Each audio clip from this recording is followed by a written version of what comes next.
আমি সেই শক্তি, আমি সেই মুক্তি এই স্লোগানকে সামনে রেখে দিনাজপুরে বোচাগঞ্জে বৃহস্পতিবার খামারি ও সুফল ভোগীদের মাঝে উপকরণ বিতরণ করেছে উপজেলা প্রাণী সম্পদ অধিদপ্তর বোচাগঞ্জ।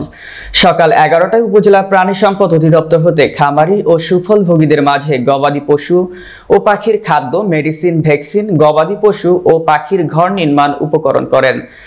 প্রযুক্তি উপকরণ, চপার মেশিন বিতরণের অংশ হিসেবে 30 জন সুফল ভোগীর প্রত্যেককে একটি ট্রলি, একটি বেলচা, 2 পিস ফ্লোর ম্যাট ও 1 পিস ল্যাট্রোমিটার মেশিন দেয়া হয়েছে। সুফল ভোগীদের মাঝে উপকরণ বিতরণের পূর্বে সংক্ষিপ্ত আলোচনা সভায় উপজেলা প্রাণী সম্পদ কর্মকর্তা ডক্টর মোহাম্মদ আবু কায়েস বিন আজিজ বলেন, আমরা খামারের উৎপাদন বৃদ্ধি করার জন্য খামারিদের বিভিন্ন ধরনের উপকরণ প্রদান করছি।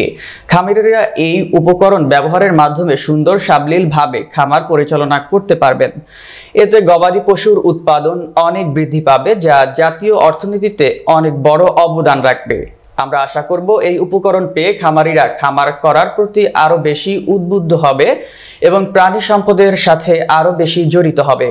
এ সময় উপজেলা ভেটেরিনারি সার্জন ডক্টর নিরঞ্জন প্রমাণিক, উপজেলা প্রাণী সম্পদ সম্প্রসারণ কর্মকর্তা ডক্টর মোহাম্মদ আসাদুজ্জামান রিমন, শেতাবগঞ্জ প্রেস ক্লাবের সদস্য সচিব মোহাম্মদ শামসুল আলম সহ এলাকার সুধীজন উপস্থিত ছিলেন। খামারদের মাঝে আমরা বিভিন্ন রকম উপকরণ বিতরণ করতেছি।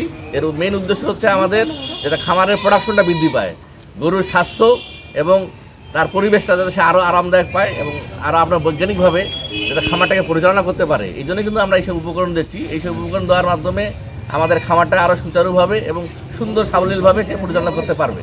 এতে গরুর প্রোডাকশন এবং উৎপাদন অনেক বৃদ্ধি পাবে, যেটা আমাদের জাতীয় জীবনের, জাতীয় অর্থনীতিতে অনেক অবদান রাখবে।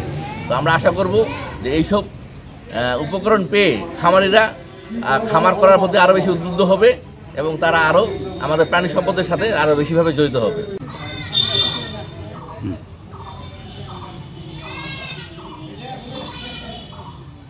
খামারদের মাঝে কৃষি আমাদের খামার উপকরণ, খামার